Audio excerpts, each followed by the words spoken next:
E aí, fala alguma coisa. Melhorou agora? Aí agora.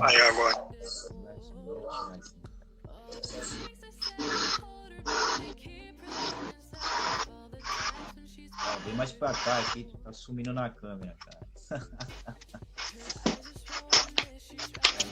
Melhorou agora? Vamos lá. Perdemos 44 minutos, fizemos 3 vezes a live. Lives ao live. Que cara, meu irmão. Bom dia a todos, meu nome é Diogo Rodrigo. Hoje a nossa entrevista é com o Diego Estevam, paralímpico, lá do Santa Cecília e também do grupo do Rebouças. Hoje a nossa entrevista é com ele, vai falar um pouco da parte dele como atleta, como professor de educação física. Vamos desenrolar esse bate-papo aí. Tá conseguindo me ouvir, Diego? Tô conseguindo. Bom, Diego, se apresenta aí pra gente aí. Se apresenta aí, fala quem é o Diego. Pode falar, pode começar. Tranquilo. Então, eu assim, o Diego é mais uma pessoa forçada mesmo, e não se deixa por nenhuma dificuldade. Isso que eu percebo bastante. São pessoas que olham ciente, né? Achando que eu sou coitadinho, que eu não tenho capacidade. Eu prefiro que são muitas pessoas que não conseguem, ou às vezes percebem que eu tenho potencial e tentam abalar de alguma forma, né? E eu costumo dizer que a minha deficiência é física, ela não é intelectual. Eu consigo fazer muito mais do que qualquer outra pessoa faz, ou até mesmo que não faz. A única diferença é o quê? Eu vou demandar um pouco mais de tempo para poder fazer o que as outras pessoas fazem. Mas vou conseguir fazer da minha forma, mas vou conseguir fazer. Tanto que uma coisa que eu quero deixar de recado para as pessoas, né? Que quem vai dizer os próprios limites do que eu consigo fazer ou o que eu devo, é você mesmo. Ninguém vai falar, eu não consegue, porque às vezes a pessoa quer falar não consegue, porque o potencial não quer tirar problema psicológico.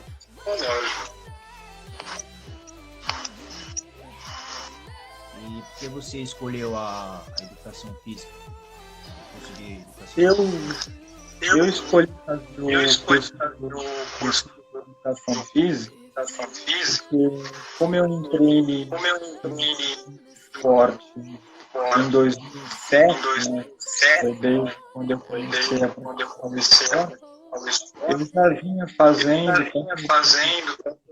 natação, quanto e eu já vinha tendo contato com o esporte, né? Mas às vezes eu gostei tanto do assunto que eu queria me aprofundar mais, né? Formar, saber o que eu tanto de reato com a atividade que eu praticava. Eu escolhi fazer a faculdade e hoje a faculdade e não só para eu continuar praticando de uma forma atuada, mas não consigo hoje orientar outras pessoas, ensinar. Faço parte agora como um dos professores da equipe. Nós temos duas na equipe, a parte que trabalha de alto rendimento, os que competem, e a parte que é a atividade recreativa para crianças iniciar no esporte, até mesmo só fazer uma atividade pela qualidade de vida. Tanto que nós chamamos a de inclusão em vento, porque nós trabalhamos nesse projeto, mas também abrimos para o que não é deficiente, os pais desses alunos a participarem das.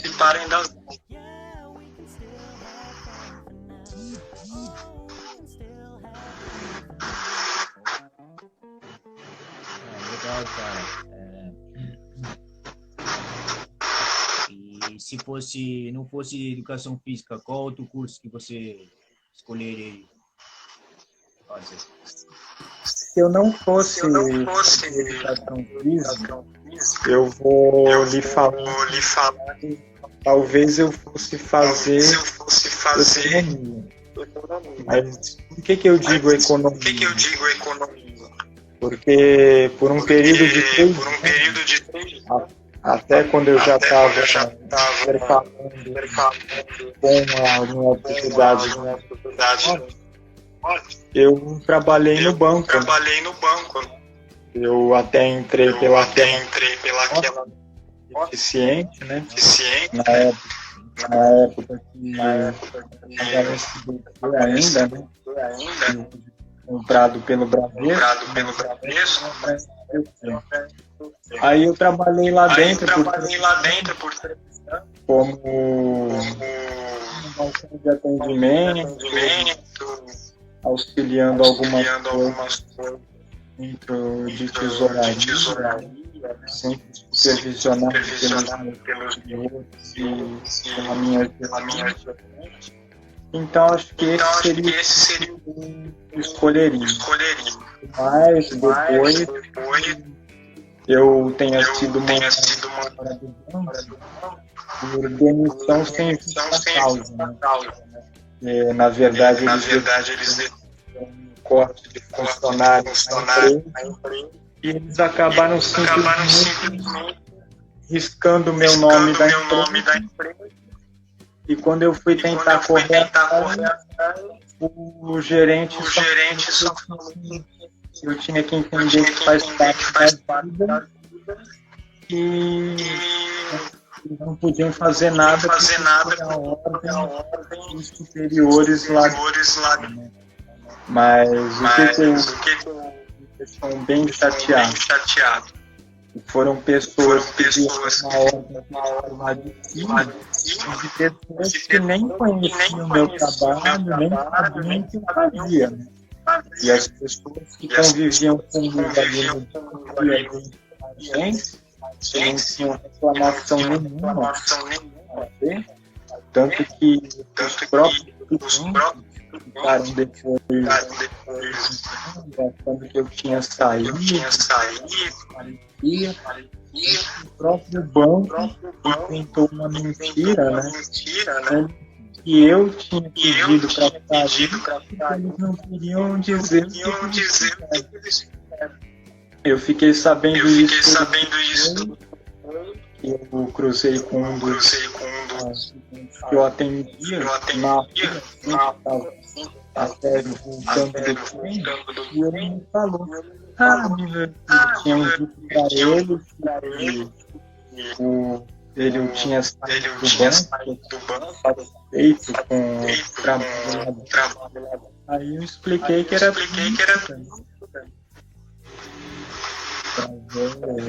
Havia as dúvidas como as pessoas se importam só com elas mesmas e não enxergam o resto do mundo, né? E eu fico chateado não só por mim, mas eu tenho plena consciência que muitas pessoas acabaram passando o que eu passei e não em situações iguais, mas parecidas. Isso acontece mesmo em todo lugar, né, cara? Complicado mesmo. Perguntaram aqui. Só um minutinho, vou mexer aqui no fone.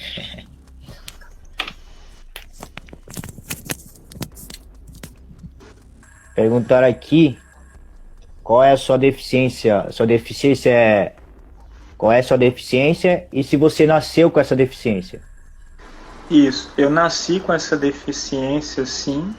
É uma paralisia cerebral total, né? Que é classificado como uma hemiparesia do lado esquerdo, tanto que eu tenho um problema aparente no braço e na perna, total do lado esquerdo. Porém, na perna não aparenta que quando eu fiz duas cirurgias de alongamento de tendão quando eu era criança, por isso que não aparenta, né? Aparenta sim, quando eu estiver correndo, se for reparar, vai ver que eu arrasto um pouco mais a perna esquerda no chão do que a direita. Entendi. Andando não aparenta. No braço é que eu aparenta mais, porque assim, a minha vida inteira eu fiz fisioterapia para evitar que atrofiasse, né, a musculatura. Só que depois de um tempo, agora faz cerca de uns 10, 11 anos, que eu fui numa consulta da ACD em São Paulo com os meus pais e eles me levaram num médico especialista. Ele falou que esse médico disse que o meu caso já não era mais de reabilitação e sim de manutenção.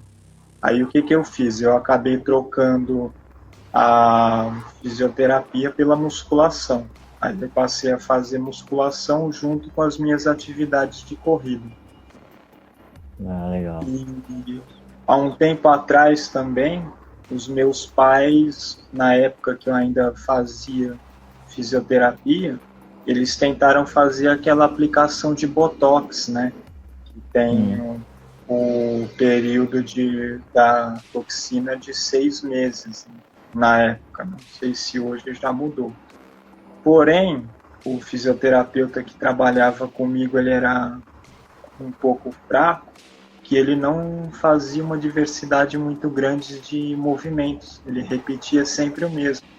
Então, o que acabou acontecendo? O efeito da toxina passou, mas nós não tivemos o resultado esperado. Mas o importante é que eu não deixei isso... Claro, a gente sempre fica um pouco frustrado pelo resultado um pouco negativo, mas eu não deixei isso me abater, né? Legal. E você disse que mora com seus pais? Ou você... vamos dizer assim, você tem um irmão, né? Isso. Atualmente, eu moro com o meu irmão só, porque minha mãe, infelizmente, já faleceu de câncer, inclusive, e o meu pai, ele vai fazer cerca de alguns anos que ele acabou já se envolvendo com uma mulher 30 anos mais nova do que ele, aí acabou traindo minha mãe, foi embora. Só que quando ele foi embora, ele não deixou mais contato nenhum dele com a família e ele também não fez questão nenhuma de procurar a família para saber como eles estavam, né? Tanto que ele nem soube da doença da ex-mulher, né? e nem soube que ela faleceu, e dos filhos ele também simplesmente largou mão. A única coisa, ele até deixou de ter contato um pouco comigo, porque na época que ele convivia conosco, ele meio que me obrigou a fazer um vestibular de química, porque era o sonho que ele queria, né? Sim. Tanto que nós temos uma cidade pequena em Minas Gerais, né, no interior, chamada Viçosa. A cidade em si ela é muito pequena, a população é pouca. Porém, o campo universitário que eles têm lá é enorme, vale por uma cidade. E o sonho dele, pelo fato dele ser professor de química, era que o filho dele, né, estudasse nessa faculdade, né? Tanto que ele me forçou a estudar fazer o vestibular para essa faculdade, dividido naquela etapa de 3 anos do ensino médio, né? Sim. Então, o que eu acabei fazendo? No primeiro ano, eu prestei esse vestibular, tanto que a prova de química, de tanto ele me forçar, eu acabei gabaritando a prova, e as outras disciplinas eu acertei uma parte, errei outras questões, porque ele já tinha feito um resumo de todos os assuntos para que eu pudesse estudar. Só que tem o lado positivo, né? Que logo depois desse primeiro ano prestando vestibular, foi quando aconteceu o que eu acabei de relatar agora há pouco, né? A questão da traição e tudo.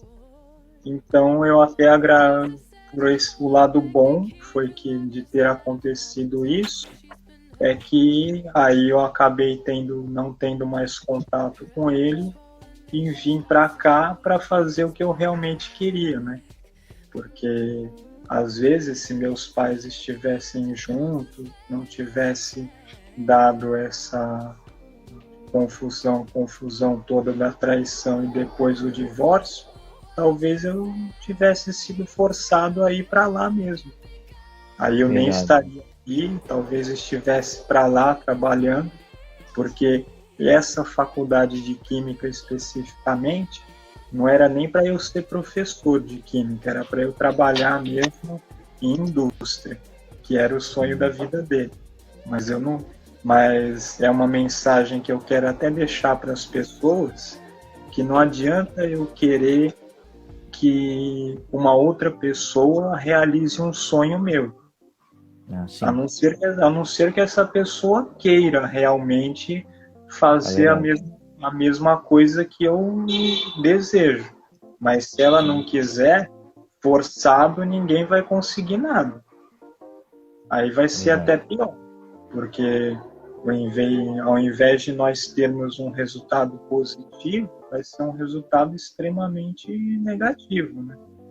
E fora que a pessoa vai ficar com tanta raiva daquela que a obrigou, que talvez, por mais que a gente saiba que isso é ruim, mas acaba às vezes criando um espírito vingativo na pessoa, e isso vai nos prejudicar e muito, né, na parte da convivência social. Verdade. E seu irmão, como que ele te vê? Vê uma pessoa, por exemplo, carinhosa, dedicada, compromissada? E aí? Não, ele se preocupa bastante. Tanto que ele me vê também como, apesar dele não falar muito, mas ele também me vê como um exemplo assim a ser seguido. Não que eu faça alguma coisa extraordinária, mas sim pela determinação que eu tenho, não só no esporte, mas com tudo que eu faço. Às vezes eu sou até um cara perfeccionista demais, né? Eu tento, enquanto as coisas não saem do jeito que eu quero, eu acabo insistindo até conseguir. Então, Mas a relação nossa em casa é até tranquila. Ele às vezes só não tem muita motivação para fazer nada, né? Tanto que ele é sedentário, isso ele admite mesmo. Eu já até estou tentando aos poucos levá-lo para fazer algumas atividades junto comigo, nem que seja caminhada enquanto eu corro. Estou tentando aos poucos, né? Porque até houve uma época que nós fizemos natação juntos, mas depois ele meio que assim, né? Ele acabou vendo que ele não estava se destacando tanto, eu acabei me destacando mais do que ele, aí ele até falou, atividade física não é para mim, esporte não é para mim, você que tem maior potencial, então você prossiga. Quer dizer, mas pelo menos nós temos mas pelo menos nós temos uma relação bem harmoniosa aqui em casa, né? Legal. Mas e aí... o legal é ele sempre me pergunta quando eu chego em casa como foi meu dia, o que eu senti. Teve até quando eu já estava competindo, né? Teve uma época que eu fiz até a prova de salto em distância no atletismo. Nossa. E por 2 anos eu consegui receber o Bolsa Atleta, né? Que eu fiquei como vice-campeão no nacional, né? No Campeonato Brasileiro, por 2 anos consecutivos. Aí ele sempre me apoiou. Fez até questão de, quando eu cheguei da competição, comemorar junto, nem que fosse para coisas simples, como um dia pedir pizza para comemorar, é bem simples. Então, legal. Isso é uma coisa bem bacana. Eu fico com isso, que às vezes relação de família, né, acaba sendo um pouco complicado, principalmente depois de perdas de entes queridos como os pais, né? Porque eu até tenho uma proximidade um pouco com os meus tios, mas não é a mesma coisa, né? Principalmente que às vezes os meus tios eles se prendem em algumas ideias, né, achando que eu ainda sou bem criança, que eu não consigo me virar sozinho, tanto que por um tempo eles queriam, na verdade, corrigindo, eles queriam, depois do falecimento da minha mãe, que eu fosse morar lá junto com eles, né? Mas para eu morar na casa dos outros, e digamos assim, de favor, né, porque eu teria condições de me virar sozinho e ficaria lá só pela vontade deles, não seria um clima agradável. Aí eu decidi ficar por aqui mesmo, no apartamento onde nós estamos, que era inclusive dos meus avós, né? Ficou para nós depois deles terem falecido. Entendi. Conta um pouquinho da sua trajetória da natação e aí já emenda com a do atletismo. Então, da natação, inclusive eu posso dizer que foi o primeiro esporte que eu comecei a praticar, porque inclusive foi um esporte que eu entrei pela qualidade de vida, juntamente na época que eu estava fazendo fisioterapia, para não ficar só na fisioterapia, a minha mãe procurou a natação, que o esporte aquático, né, ele é um dos mais completos pela sincronia de movimentação, melhorar respiração, resistência aeróbia, tudo isso é importante. Por isso que eu comecei a fazer. Só que como entra a questão de eu ter me dedicado bastante, um dos meus professores que trabalhava comigo na época, ele até comentou, né? Você tem potencial, você não gostaria de fazer um teste para ver se você consegue se dar bem em competição? Eu até topei a ideia, né? Fazer uma coisa diferente, né? Na época que eu comecei, eu era também criança ainda, né? Adolescente. A gente fica animado para fazer qualquer coisa que nós não estamos acostumados. Minha primeira competição, eu fiz foi uma prova de 50 metros nado livre, né? Que foi ali pela Unimonte mesmo, com o professor chamado José Renato Borges, né? Que o apelido dele é até Mosquito. Né? Na época ele estava dando aula com esses alunos também voltados só para o paradesporto, uma aula inclusive de um projeto que ele tinha voluntário, e dentro desse grupo eu conheci um amigo meu, né, que ele me indicou o Rebouças, né, onde tinha um outro professor que trabalhava também com o esporte adaptado, né, Eduardo Leonel, o nome desse professor. Ele dava aula na academia. Hoje ele é técnico da minha equipe, mas na época ele dava aula na academia. Aí eu decidi ir para lá. Foi nessa época que, conforme eu disse, eu migrei até da fisioterapia para musculação. E como ele, além de ser professor da academia, ele já era técnico de atletismo, ele trabalhava com um foco maior com os cadeirantes, mas ele também já estava começando a incluir deficientes andantes na equipe dele. Aí ele comentou comigo: olha, eu sei que você não tem experiência nenhuma em corrida de atletismo, eu sei que você vem da natação, que o ritmo é diferente, é um esporte de menos impacto, né, do que o atletismo, mas eu até, na época, era até a meia maratona de Praia Grande, que era a prova que estava prestes a acontecer. Aí ele falou: você faz o teste, se inscreve nessa prova para ver se você gosta, mesmo que você não consiga terminá-la, ou que mesmo que você termine parando no meio da prova e depois voltando para se recuperar, se inscreve e vê qual vai ser a sua reação. Aí ele virou, eu me inscrevi, fui para a corrida e eu consegui terminar a prova no meu ritmo, bem lentamente.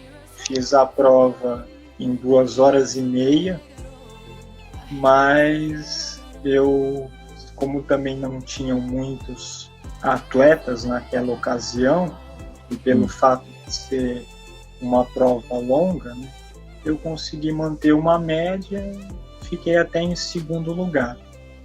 Pô, mas foi quando eu comecei a gostar mesmo da parte de corrida, me senti super bem, e aí eu decidi correr as próximas corridas. Aí eu corri a São Silvestre no final do ano, corri a Volta da Pampulha. A Volta da Pampulha, que aí eu já estava mais treinando melhor, né, para essa competição. Aí eu fiquei em primeiro, né, na Volta da Pampulha, já fiquei em segundo também na São Silvestre. Depois, 3 anos consecutivos, eu consegui ser campeão da meia maratona internacional de São Paulo, né, que eu fiz 2010, 2011, 2012. E como nessa parte da corrida foi onde eu comecei os mais expressivos, né,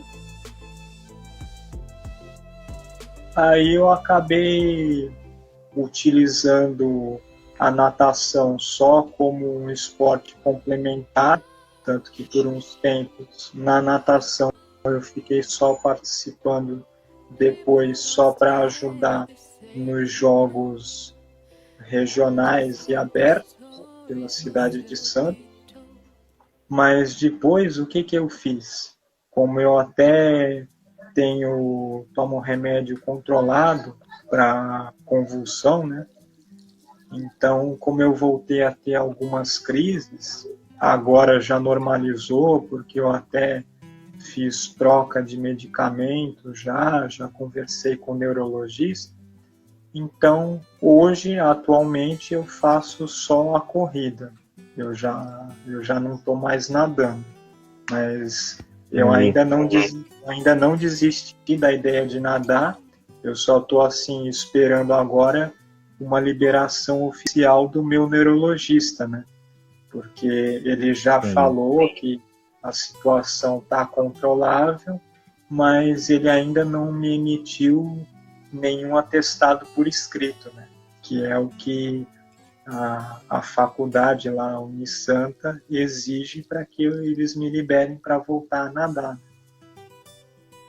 Mas agora vai demorar um pouco, né? Por causa dessa pandemia aí, né? Tá tudo parado aí. Então... Inclusive até os meus treinamentos eu agora estou fazendo por videoconferência, né? Nós estamos utilizando aquele aplicativo do Google Meet, né? E aí nós fazemos os nossos treinos online, né? É ruim por causa da distância, mas tem o seu lado positivo, né? Que nós temos alguns atletas da equipe que moram distante, né? Temos até uma das atletas que mora em Registro, que consegue treinar junto conosco. Então até tem o seu lado positivo, né? Inclusive até, como eu comentei contigo, do nosso projeto do Fast Will Kids, que a gente fala, que são as aulas que acontecem no Rebouças de sábado, em função dessa pandemia, até essas aulas nós estamos fazendo também de forma virtual através desse Google Meet também. Conseguimos até permanecer com essas aulas no mesmo horário que as pessoas já estão acostumadas, que assim elas não precisam mudar seus horários para nada, né? Verdade. Fica mais fácil de intercalar. Legal. Diego, qual mensagem que você quer deixar para a galera que viu a sua entrevista, que vai ver na prévia do Instagram e no canal do YouTube? Olha, uma mensagem que eu quero deixar é que assim, que é uma coisa que já me falaram várias vezes. Procure sempre se espelhar e se inspirar em alguém que você admire bastante. Seja ele um esportista, um cantor, de qualquer área que seja. Porque tem os objetivos que as pessoas se propõem a fazer, eles são difíceis de se alcançar. E às vezes quando a gente alcança determinados objetivos, a gente já quer se propor a almejar mais ainda. E isso é o certo. Mas o que eu quero deixar? Não importa qual seja a dificuldade que a gente atravesse para alcançar aquele objetivo. Se tiver muito difícil, a pessoa o importante é que ela não desista, porque quanto maior a dificuldade que nós atravessarmos, maior vai ser a recompensa e o benefício no final da trajetória. Essa é a mensagem que eu quero deixar. Legal, Diego. Uma coisa que, assim, preconceitos, e também uma coisa que entra nessa dificuldade de trajetória, sempre vai existir. Mas, ao mesmo tempo, nós teremos sempre pessoas verdadeiras que realmente vão querer nos orientar para nos ver bem. Tá certo. Bom, essa foi a nossa entrevista com o Diego. Muito obrigado por ter aceitado o nosso convite. Essa entrevista vai para o canal do YouTube. E logo, logo, quem não viu vai poder ver lá. E tanto aqui na prévia do Instagram. Valeu, Diegão. Quando acabar a quarentena, eu vou ver se eu consigo ir lá no Rebouças. A gente combina.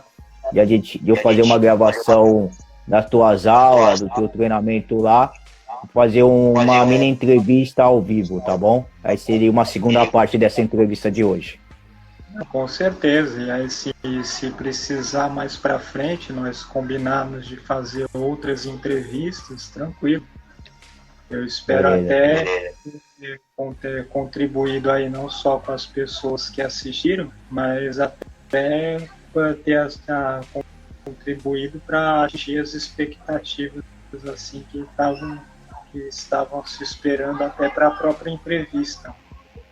Sim. Beleza, então. Apanha um pouquinho do Instagram aí, mas acho que já aprendeu, né? Foi a primeira vez que eu utilizei, né? Às vezes, então, eu até estava assim, me adaptando já ao novo aplicativo. Agora já fica mais tranquilo. Tanto que agora eu já sei das próximas vezes que o mais fácil é acessar pelo celular. Como eu estava acessando pelo computador, então esse era o que estava sendo difícil. O computador é difícil, tem que baixar um aplicativo lá. Mas tá certo, então tenha um bom dia aí, bom sábado aí, que ainda dá para aproveitar. E a gente volta a falar mais lá para frente lá. Valeu? Muito obrigado aí. Valeu. Abraço.